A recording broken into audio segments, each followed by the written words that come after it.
olá, que bom que você está aí. Estamos de volta agora para esse terceiro e último bloco do nosso programa Respostas. Eu tinha iniciado no bloco anterior e a pergunta da Célia lá do bairro Vila Carlota, né? Ela pergunta o que é excomunhão. Ex, fora, comunhão, fora da comunhão. Se a gente começa a falar do aspecto semântico, tá? O que é excomunhão? É uma pena penitencial na igreja. O que significa uma pena penitencial? Vocês lembram o caminho do Evangelho? O caminho do Evangelho diz que se o seu irmão, né, se você tem que fazer uma correção para o seu irmão, vai primeiro a sós.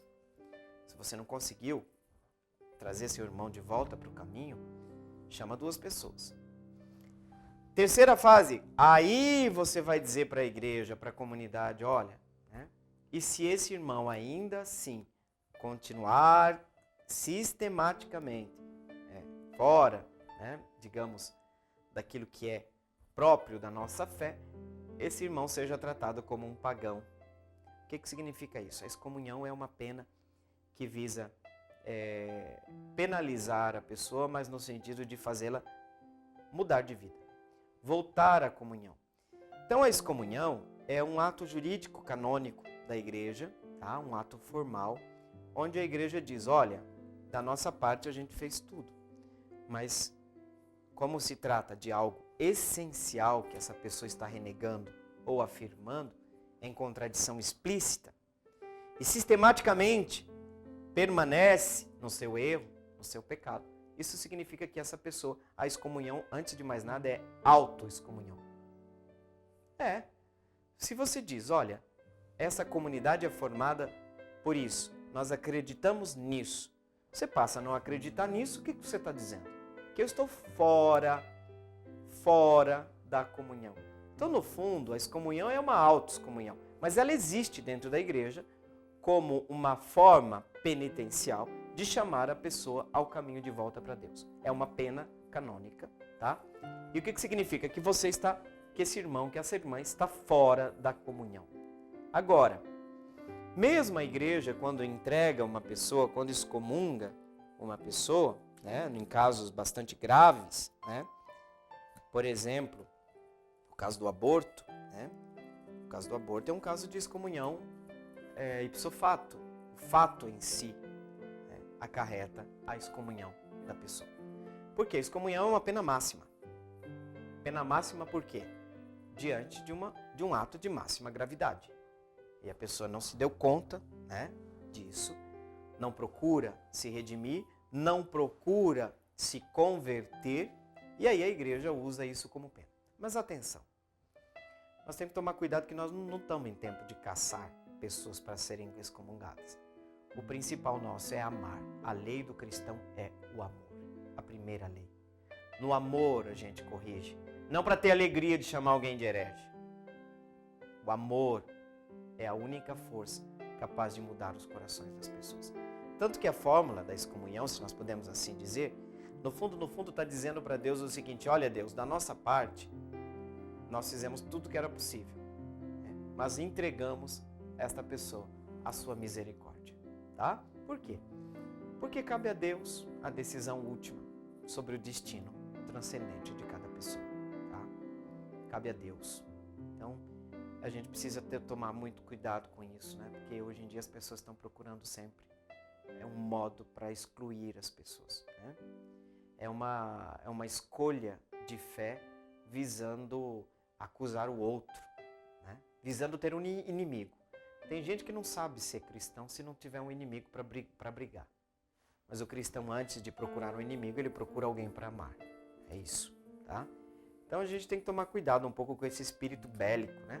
Esses tempos de contraposição e de polarização que estão dentro também, esse espírito divisor, né, maquiavélico, está dentro das nossas comunidades também. E a gente está sempre procurando alguém, né, para excomungar. Não, cuidado que o telhado é de vidro, né? Tomar cuidado que a gente tem que procurar pessoas para amar e mesmo quando a pessoa está no erro, a gente tem que buscá-la sempre. Buscar para que ela retorne, para que ela faça o caminho de volta, né? O caminho de volta para Deus, tá? Célia, obrigado, muito obrigado pela sua pergunta. Nós vamos agora para a pergunta da Carol. A Carol lá eu acho que é Vila Rica? Eu acho que é isso mesmo. Vila Rica. Saudação para o pessoal. Eu não me lembro de onde fica esse bairro, mas de qualquer forma, saudação para vocês aí, tá? Carol, a Carol pergunta, o fiel católico é obrigado a acreditar nos dogmas? Olha, ninguém é obrigado, né, a acreditar, mas quando eu entro em uma comunidade, eu sei que essa comunidade tem uma fé, tá? E essa fé é baseada em verdades.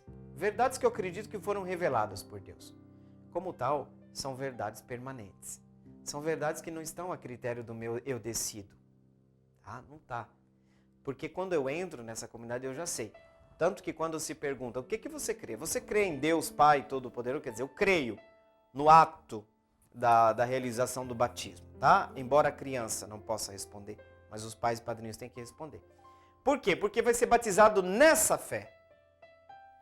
Aí depois, lá pelas tantas, você começa a duvidar dessa fé, você se... parecido com a pergunta anterior, você auto-exclui. Você se auto-exclui da comunidade. Porque aquilo ali é identidade, aquilo ali não está em discussão. Tá? Está em discussão que Deus é Pai, Filho e Espírito Santo? Não. Pode estar em discussão o celibato dos padres? Pode. Se você mexe em algo essencial, você está mexendo na sua identidade. Mexendo na identidade, você automaticamente está se excluindo. Tá? Por quê? Porque o dogma é uma conquista. A comunidade chega a um ponto de dizer, olha gente, podemos crer seguramente que isso aqui foi encontrado na revelação. Isso aqui encontra bases na Sagrada Escritura ou na Sagrada Tradição.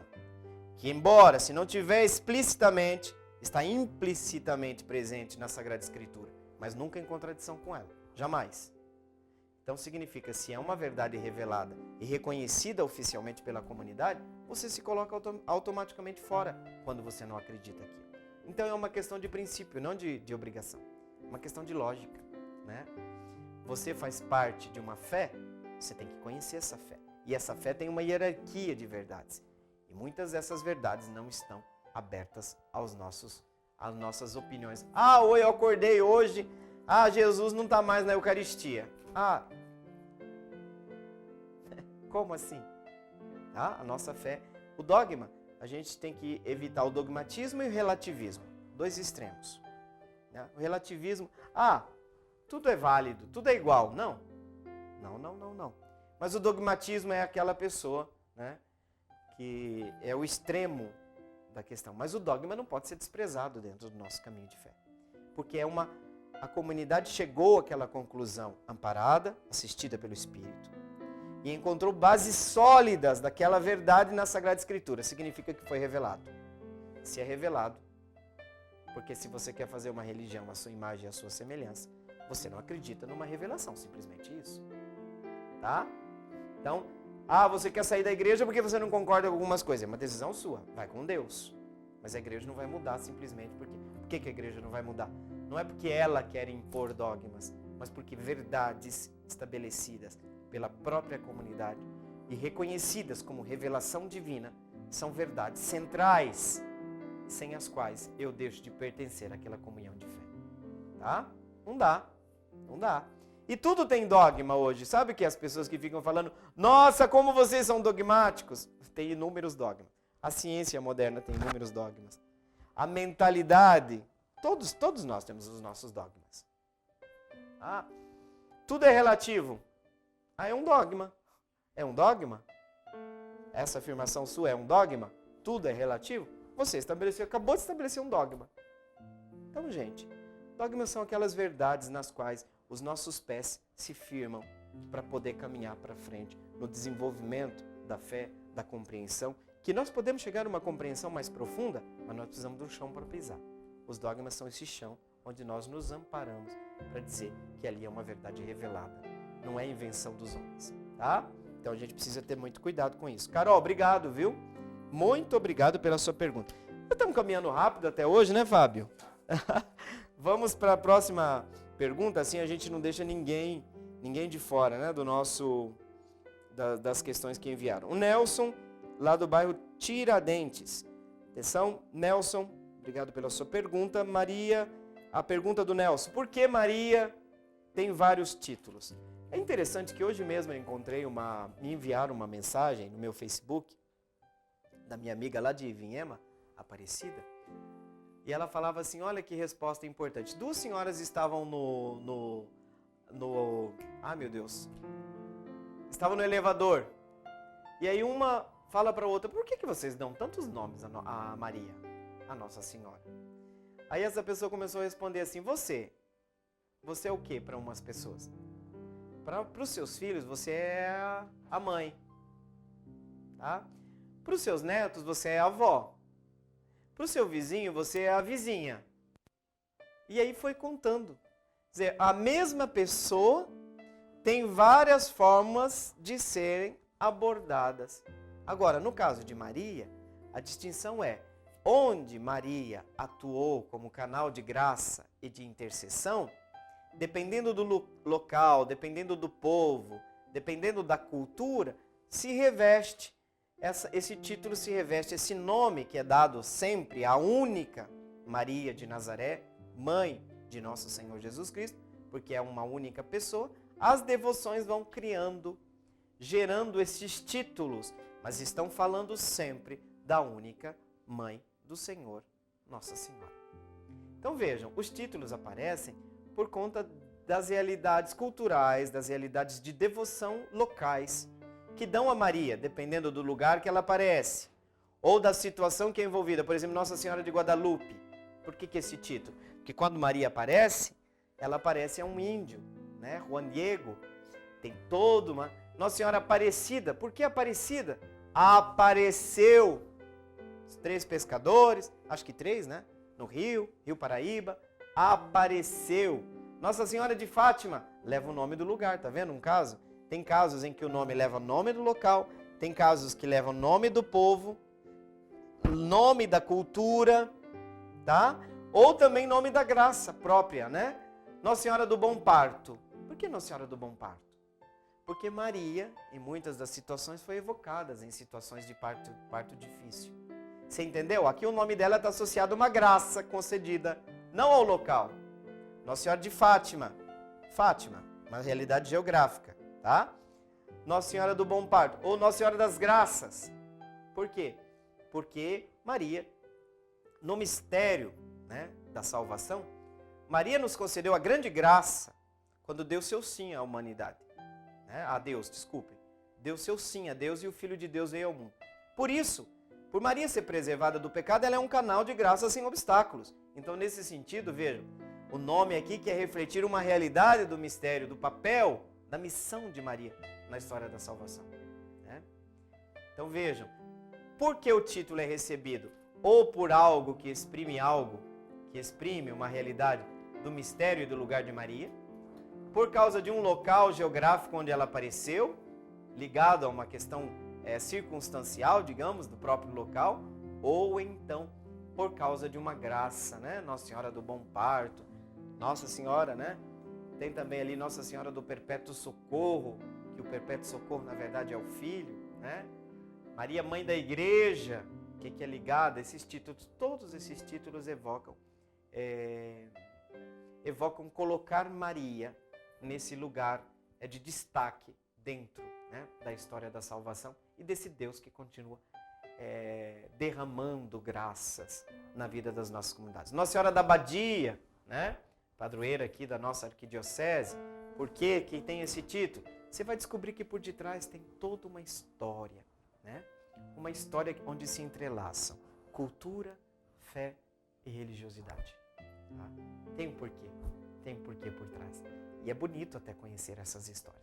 Mas são sempre a mãe de Deus, a única mãe do Filho de Deus, Nossa Senhora Maria. Né? Muitos nomes, mas estamos sempre falando da mesma Maria, mãe do Senhor.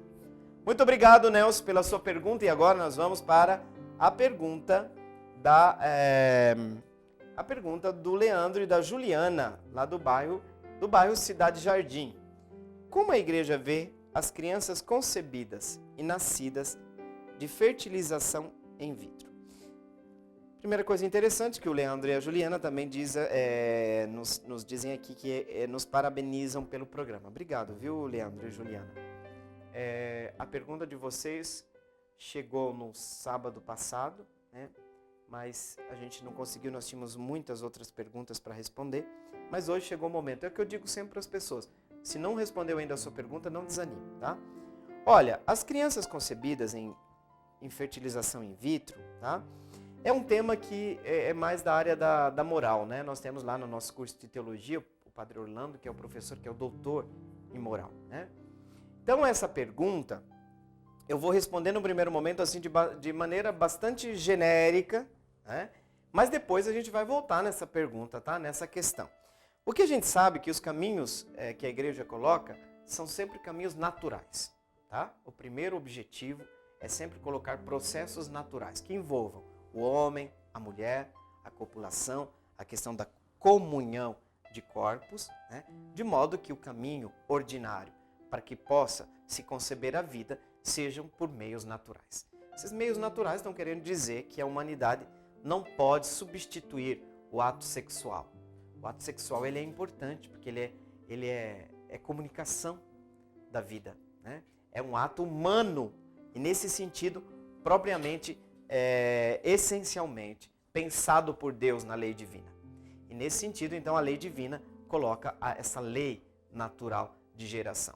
Os casos em que são crianças concebidas em fertilização in vitro são casos muito excepcionais e eu sei que tem critérios muito técnicos para que esta possibilidade seja efetivada, tá?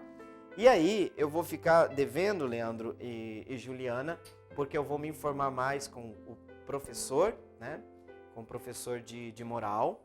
E aí eu vou trazer os termos técnicos, porque eu lembro de uma das aulas que fala, inclusive, de detalhes que como deve ser feito a própria relação sexual, de certa forma, como fazer isso. A questão artificial aí é vista com muita desconfiança pela igreja. Essa é a resposta, pelo menos nesse primeiro momento, que eu posso dizer para vocês, tá bom? Então nós precisaríamos de critérios um pouco mais técnicos que eu vou adquirir e depois a gente volta com isso para vocês, tá?